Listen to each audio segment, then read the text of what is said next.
Hello friends, welcome to YouTube channel advice academy. I am Amit Kumar Sami. I hope you are well and healthy. आज हम करने जा रहे हैं केवीएस 2023 का पेडागोजिकल सेक्शन। उसके इंपॉर्टेंट क्वेश्चंस की सीरीज हमने स्टार्ट की है। उसका पार्ट 1 मैं अपलोड कर चुका हूँ, सेकंड पार्ट ये रहा। इसके जो प्लेलिस्ट है इसकी, उसके लिंक मैंने डिस्क्रिप्शन बॉक्स में दे दिया है। आप चाहें तो वहाँ पर क्लिक करके जितनी भी वीडियोज़ अपलोड हुई होंगी आप चाहे तो देख सकते हैं। अगर आपको ये वीडियो अच्छी लगी तो प्लीज़ वीडियो को लाइक कीजिएगा, शेयर कीजिएगा, चैनल को सब्सक्राइब कीजिएगा। आपके सपोर्ट की सच में बहुत ज़्यादा ज़रूरत है।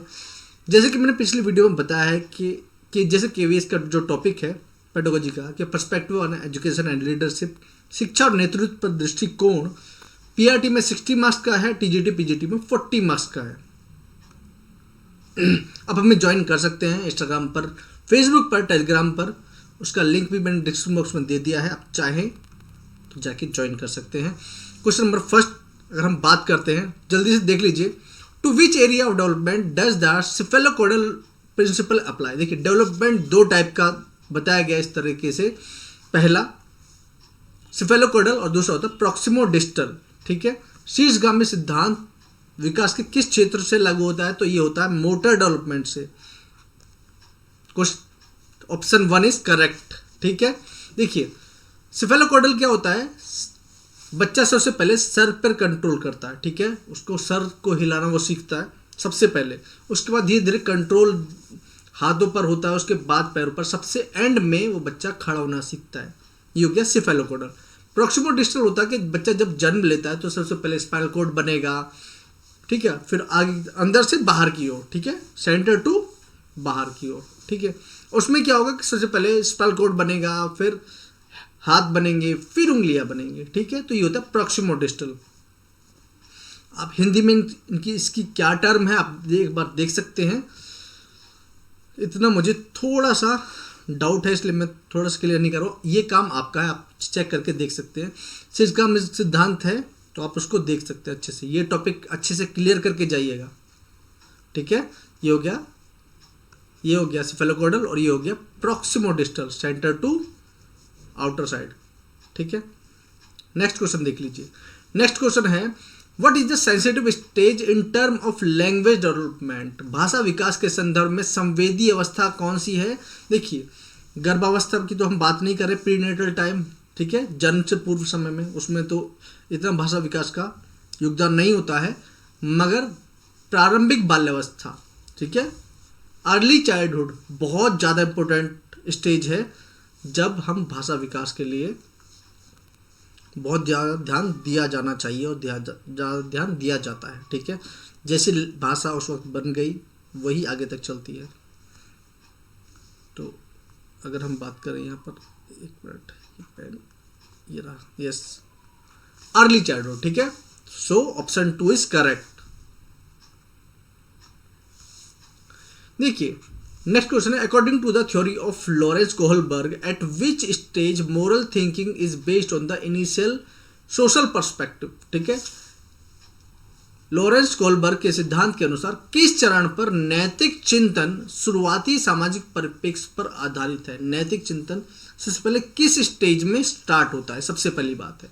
ठीक है, तो ये होता है कन्वेंशनल मोरालिटी पर। ठीक है, देखो कोहलबर्ग ने इसको 3 पार्ट में डिवाइड किया है। इस स्लाइड को आप क्लिक करके स्क्रीनशॉट मार के आराम से देख सकते हैं और इसको ध्यान से करके जाइएगा, बहुत इंपॉर्टेंट है। इसको 3 पार्ट में डिवाइड किया गया है। ठीक है, pre conventional morality, conventional morality and post conventional morality. ठीक है, तो कन्वेंशनल मोरालिटी में क्या होता है कि बच्चा स्टार्ट करता है। ठीक है, और उसमें क्या होता है कि इसमें बच्चा पूरी तरीके से मोरालिटी को अप्लाई नहीं उस पर होती है। वो सिर्फ उतना है कि जो रूल रेगुलेशन, जो समाज के रूल रेगुलेशन हैं जो बनाए गए हैं, उसके हिसाब से ही चलता है और अपना सारा काम उसके हिसाब से ही करता है। ठीक है, समझ में आ रहा है आपको कि जैसे जो रूल्स बनाए गए हैं उसके हिसाब से ही चलेगा, उसके हिसाब से अलग हटके उसको पता है कि ये रूल नहीं है तो ये काम नहीं कर रहा है। बस उसके अंदर मन क्या कह रहा है, वो चाहे कुछ भी हो, वो क्या सोच रहा है उससे मैटर नहीं करता है। ठीक है, तो इसलिए इसका ऑप्शन 2 इज करेक्ट। यस, ये रहा कन्वेंशनल, पारंपरिक चरण। ठीक है, ये सही है। नेक्स्ट क्वेश्चन देख लेते हैं। नेक्स्ट क्वेश्चन है, फ्रॉम पियाजे principle point of views what is the inclusion of new information in our existing knowledge. ठीक है, जब भी कोई नई सूचना हमारे पास आती है तो उसको पुरानी सूचनाओं के साथ हम जो मौजूदा ज्ञान शामिल करते हैं तो उसको क्या कहा जाता है, उसको कहा जाता, देखिए ये है पियाजे साहब, इन्होंने कॉग्निटिव डेवलपमेंट का प्रिंसिपल दिया था।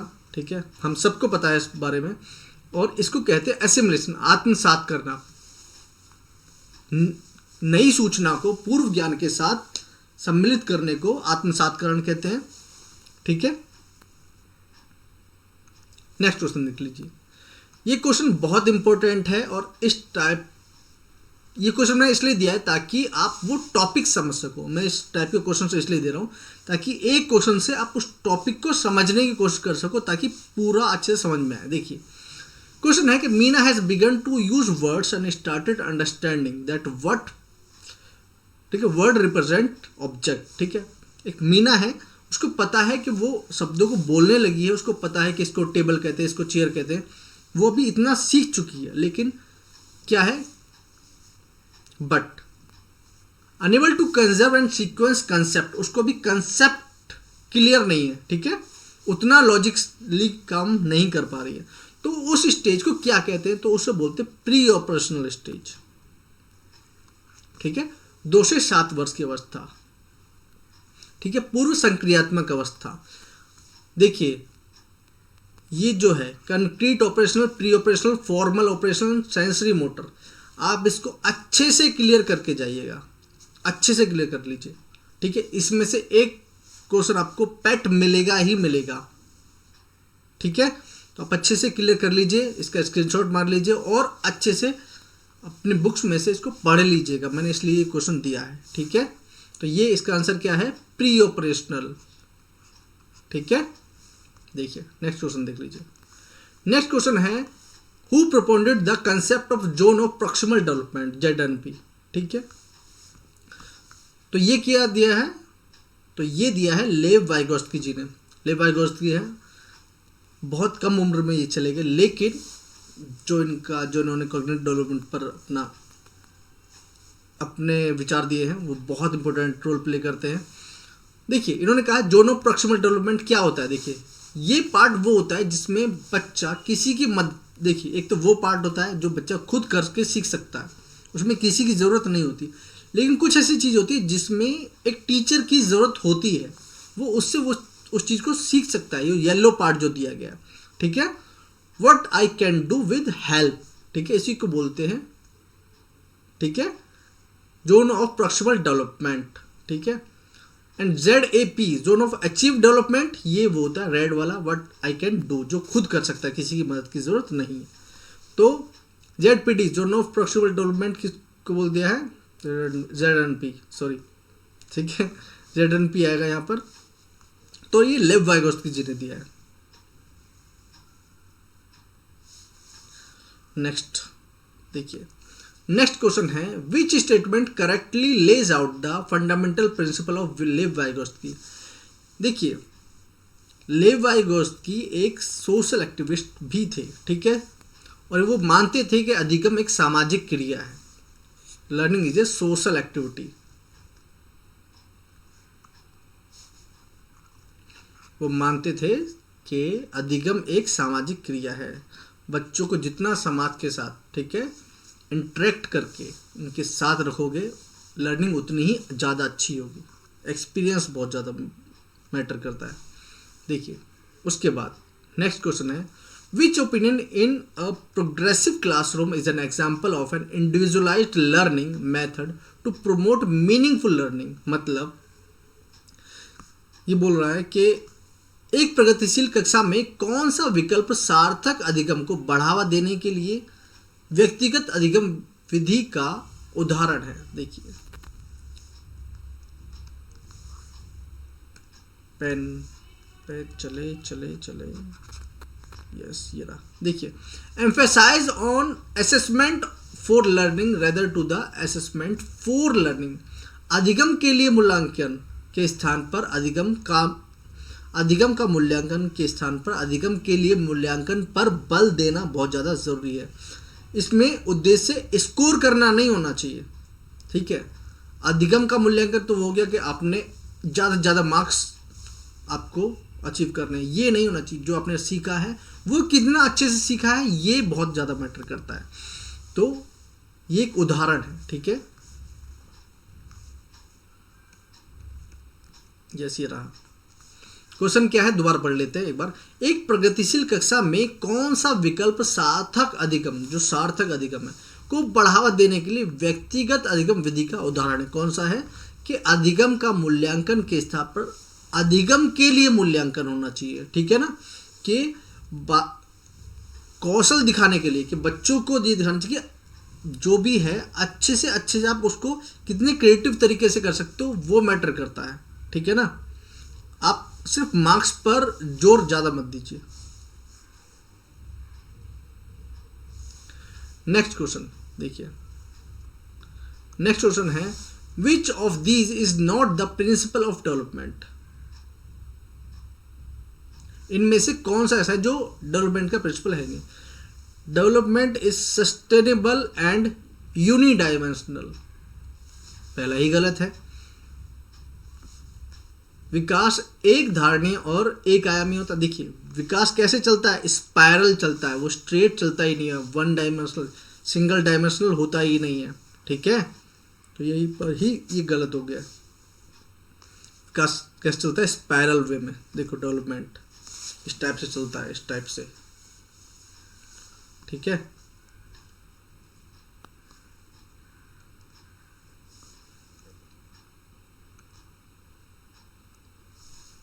नेक्स्ट क्वेश्चन देख लीजिए।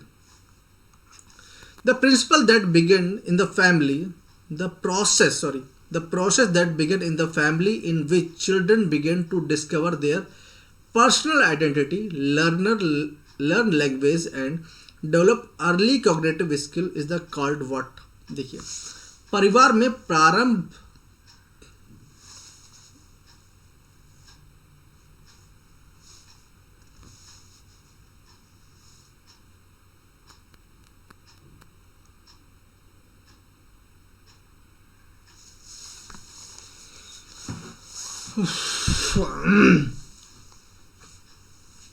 क्वेश्चन हो चुके हैं।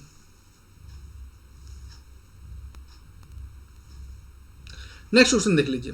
The process that began in the family in which children began to discover their personal identity, learn language and develop early cognitive skill is called what. परिवार में आरंभ में होने वाली वह प्रक्रिया जिसमें बच्चे अपनी व्यक्तिगत पहचान जानना शुरू करते हैं, भाषा सीखते हैं और आरंभिक संज्ञानात्मक कौशल विकसित करते हैं, क्या कहलाती है? प्राथमिक सामाजिकरण, प्राइमरी सोशलाइजेशन। देखिए बच्चा सबसे पहले घर में, ठीक है, वो सारी चीज़ें सीखता है, उसकी भाषा का विकास होता है, ठीक है, आरंभिक संज्ञानात्मक कौशल विकसित होता है, तो वो कहाँ पर होता है? प्राइमरी सोशलाइजेशन, प्रारंभिक सामाजिकरण। Option 1 is correct. Next question देख लीजिए, बहुत इंपॉर्टेंट है।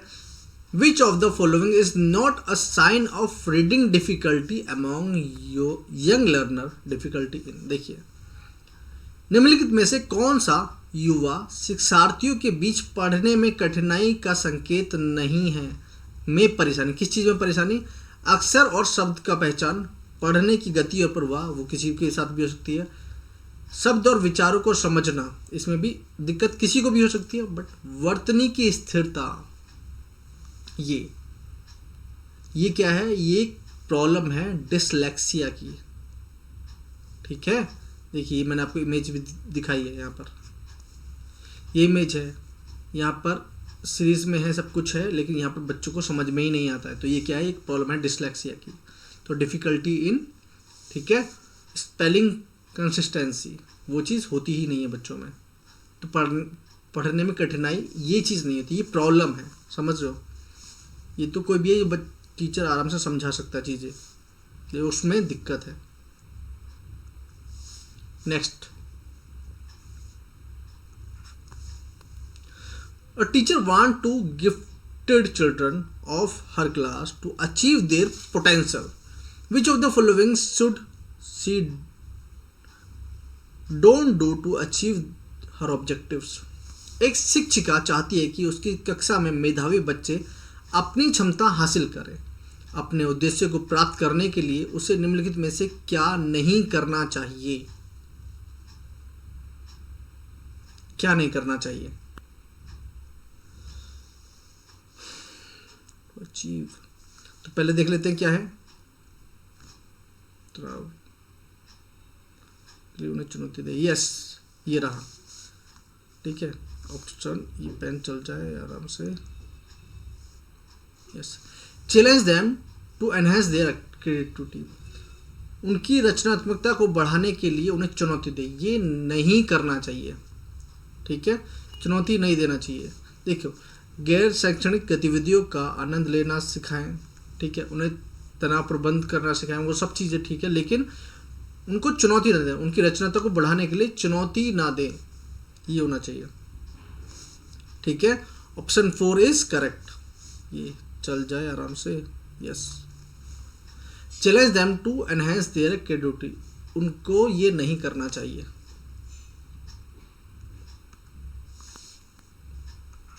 क्वेश्चन देख लिए। Which of the following is not a characteristics feature of intrinsically motivated children. देखिए, निम्न में से कौन आंतरिक रूप से प्रेरित बच्चों की विशेषता नहीं है? जो इंटरनली मोटिवेटेड होते हैं बच्चे, उनमें क्या चीज़ नहीं होती है? दे ऑलवेज सक्सीड, ये पॉसिबिलिटी नहीं है भाई, ये पॉसिबिलिटी है ही नहीं। ऐसा कोई नहीं है कि जो अगर इंटरनली मोटिवेटेड है तो वो हमेशा जीतेगा ही जीतेगा। हार की पॉसिबिलिटी होती ही होती है, ये नहीं कह सकते कि हम हमेशा जीतेंगे जीतेंगे। अगर ऐसा होने लगा तो फिर तो बात क्या है ना। नेक्स्ट क्वेश्चन देख लीजिए। नेक्स्ट क्वेश्चन है, which of the following is not an appropriate tool for formative assessment. निम्न में से कौन सा रचनात्मक मूल्यांकन के लिए उपयुक्त उपकरण नहीं है? रचनात्मकता मूल्यांकन, वार्षिक परीक्षा, एनुअल एग्जाम। क्रिएटिविटी देखने के लिए एनुअल एग्जाम जरूरी नहीं है, वो कभी भी देखी जा सकती है।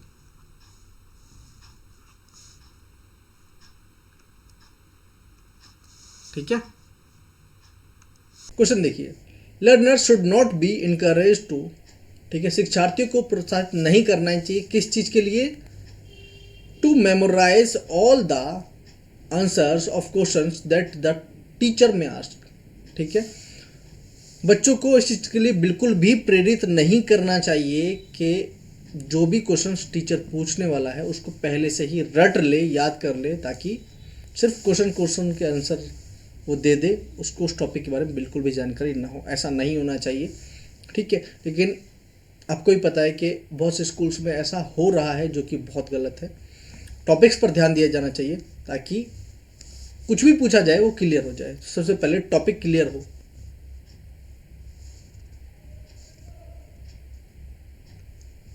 ठीक है, नेक्स्ट क्वेश्चन है, इरफान खिलौने को तोड़ता है, उसके घटकों का पता लगाने के लिए उन्हें अलग अलग करता है। ठीक है, होता है ना कि कोई भी एक खिलौना होता है उसको डिसमेंटल कर देते हैं, उसको बच्चे दोबारा खिलौने को लगाने की कोशिश करता है, तो आप क्या करेंगे?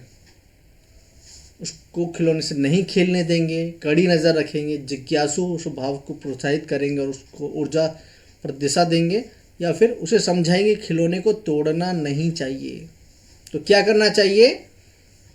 उसको करना चाहिए कि उसको जिज्ञासु स्वभाव को प्रोत्साहित करे और उसकी ऊर्जा को दिशा दे, उसको बताए कि वो कैसे कैसे होगा। ठीक है, so option C is correct. Wait a minute, मैं देख लेता हूँ। हाँ यस, ये रहा। Encourage his inquisitive nature and channelise his energy. ठीक है, उसके जिज्ञासु स्वभाव को प्रोत्साहित करे और उसकी ऊर्जा को दिशा दे।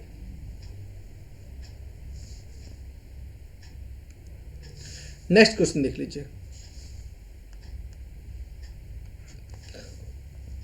The statement men are generally more intelligent than women.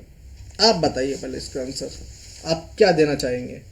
सच बात है, सच हो सकता है, लैंगिक पक्षपात को दर्शाता है या बुद्धि के विभिन्न क्षेत्रों के लिए सत्य है?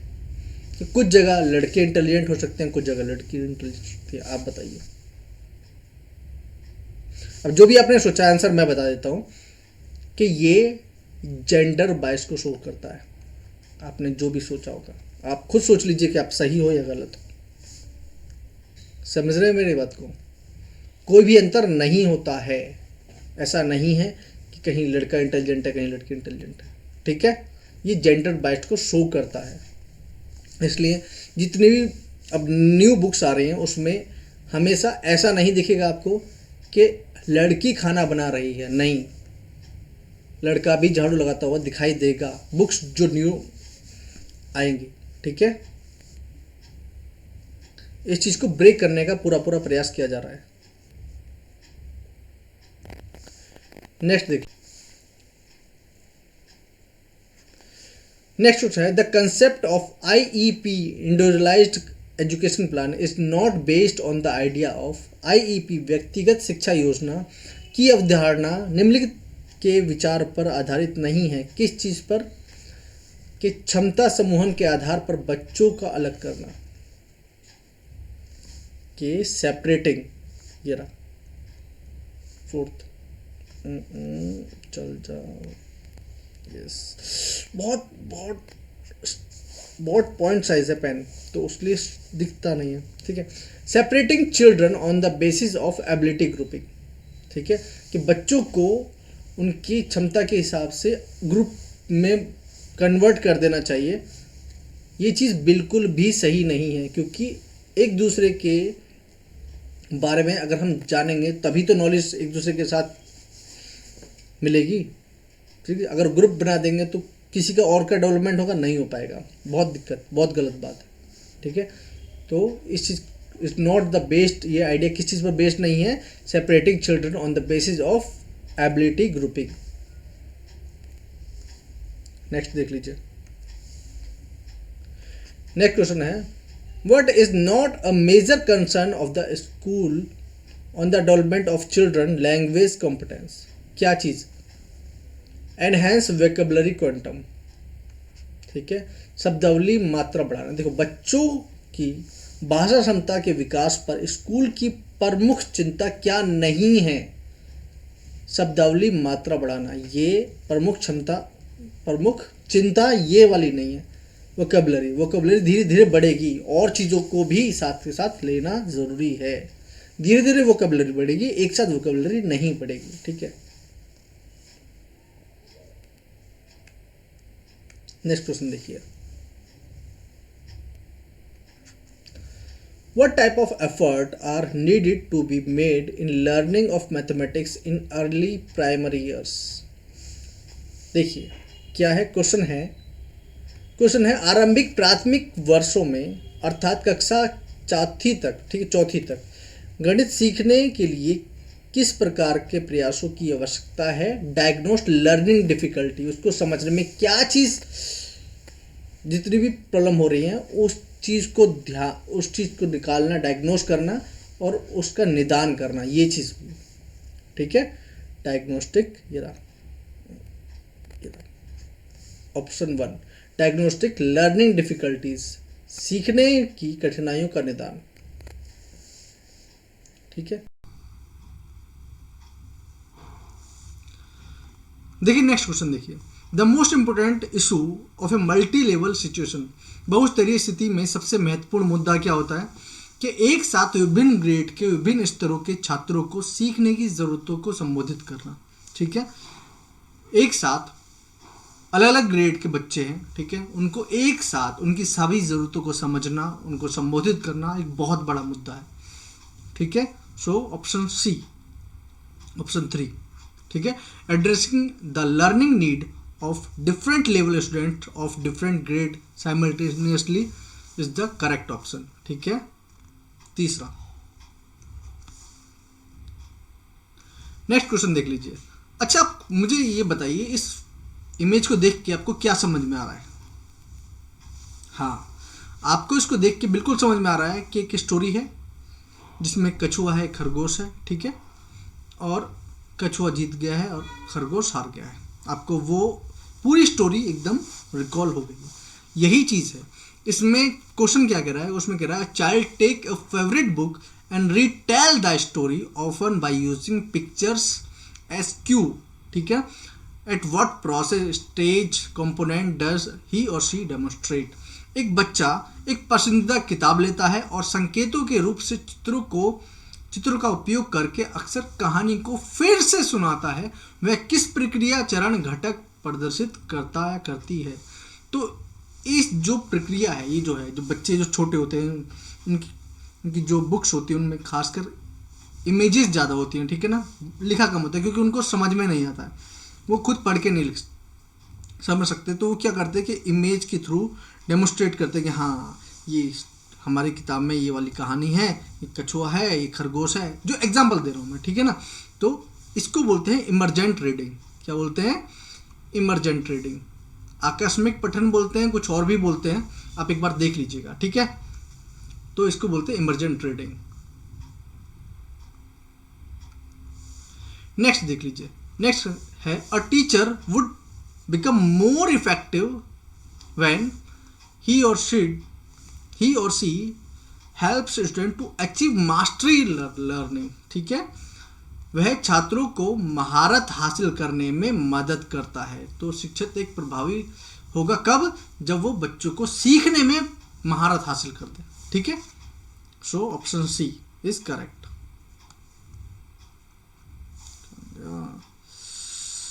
Option 3, yes, option 3 is correct. Next देखिए, नेक्स्ट क्वेश्चन है a social maturation is best characterised by. ठीक है,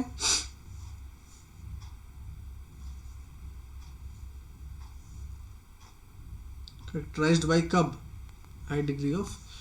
ये होता है कि सामाजिक परिपक्वता की सबसे अच्छी विशेषता क्या है कि सामाजिक व्यवस्था के साथ अपनी आवश्यकताओं और उद्देश्यों के एकीकरण का एक उच्च अवस्था के लोगों की अवस्था सामाजिक व्यवस्था के साथ अपने आप को उसमें ढाल लेना बहुत ज़रूरी है। यही मैचुरेशन का एक बहुत अच्छी विशेषता है। मैच्योरिटी उसी को कहते हैं कि ऐसा नहीं कि अपनी नीड के हिसाब से आप समाज को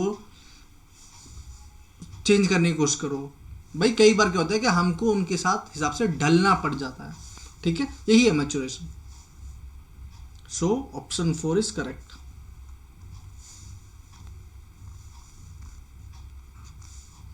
नेक्स्ट देखिए,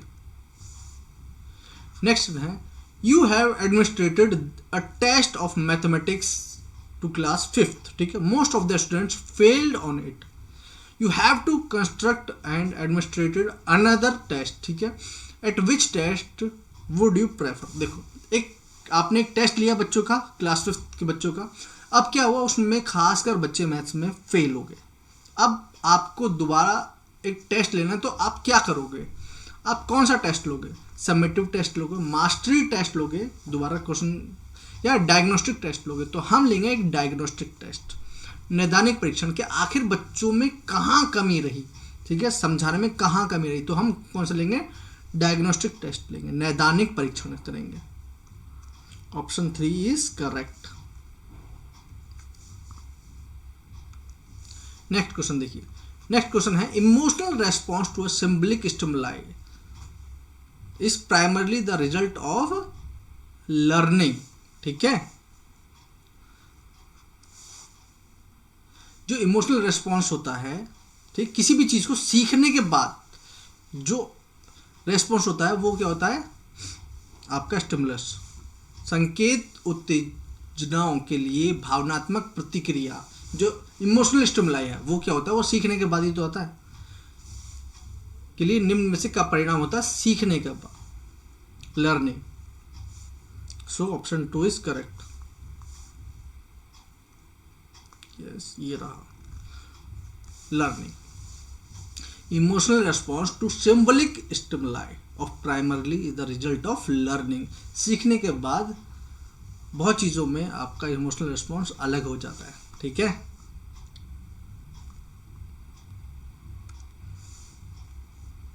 नेक्स्ट क्वेश्चन देखिए, ए जनरलाइज्ड व्यू और characterized that out to be possessed by women and men consist of, एक सामान्यीकृत दृष्टिकोण या विशेषता जो महिलाओं और पुरुषों के पास होनी चाहिए।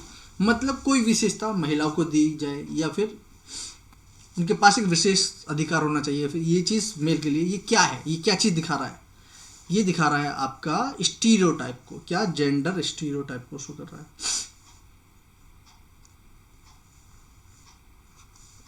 Next, the best way to handle a wrong response of a student would B,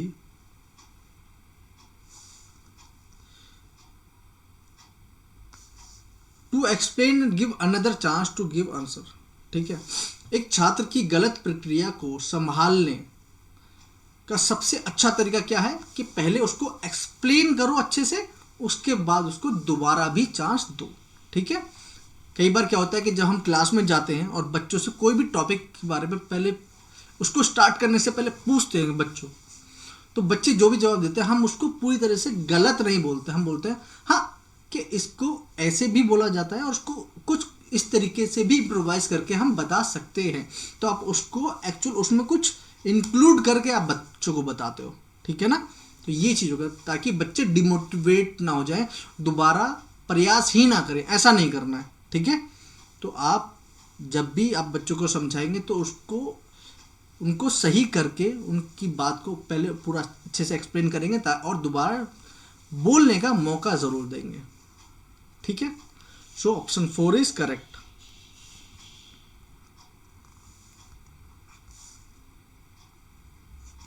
video पसंद आई होगी, अगर आपको ये वीडियो पसंद आई तो प्लीज़ इस वीडियो को लाइक कीजिएगा, शेयर कीजिएगा, चैनल को सब्सक्राइब कीजिएगा। आपके सपोर्ट की सच में बहुत ज़रूरत है। आपने एंड तक वीडियो देखी है तो अच्छी बात है। थैंक यू सो मच, मिलते हैं नेक्स्ट वीडियो में। Take care all.